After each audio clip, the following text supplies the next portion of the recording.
When you use virtual reality at home, you're always trying not to touch anything. Your real-world surroundings, the thinking goes, break the illusion of VR. But it turns out that if you merge the two things, you end up with an experience that's far more immersive. At The Void, a quote, hyper-reality facility, they're melding state-of-the-art VR tech with real-world physicality, and in doing so, they're leading a wave of location-based VR. It's a little bit video game, a little bit laser tag, and feels more like an actual adventure than anything else on the market. And we have fire. In The Void, every VR space has a real-world counterpart, so physical walls and real-world peripherals intensify that tactility. Wow, where are we? Dude, I thought this was inside. No, we're outside. It's a starry night. When you step into a virtual world, you step in untethered. You step in wearing equipment that is there not just to get you to see the environment, but to feel it as well. So this is the so-called backtop system. On the back, there is a computer and a big battery pack. On the front, there's a bunch of haptics, kind of rumble packs, and then you put it on, and then there's one more fun part. Now with the headset, which is also part of the Rapture system, a little bit of it is kind of off the shelf, and a lot of it is made special by The Void. The HMD, the head-mounted display, is actually an Oculus Rift, and there's also a Leap Motion module on the front of it, so it tracks your hands. Still, seeing my hands is never gonna lose its appeal or novelty. Hyperreality, as they call it, and then other stuff on the inside that they have made themselves, but that's really the heart of the headset. But for all this tech, hyperreality actually uses some old-school magic theory. Virtual reality, in its truest sense, is a form of magic. Magic is just creating a new reality for people, using the tools that are available, whether that's picking up a coin and using sleight of hand to make someone think, even if it's just for a second, that coin could vanish.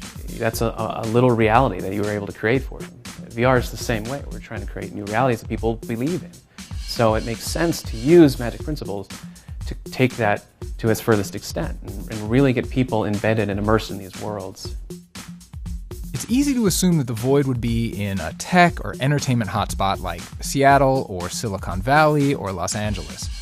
But it's here, a half hour outside Salt Lake City. And while the company has plans to expand to other cities in the near future, for now, they're keeping it local.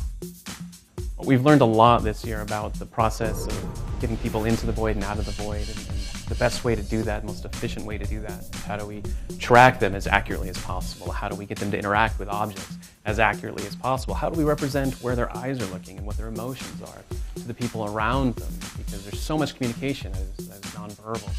We want to capture that, and that's been one of the bigger technical challenges we've had, but one that fortunately we don't have to just solve ourselves, because there's a whole industry out there trying to also solve this very problem. If I walk over to a wall and I reach out to touch that wall, I'm going to feel it, and if it's bricks, I'm going to feel bricks. If something blows up. Whoa! Okay, the door exploded. Yeah, everything just went off.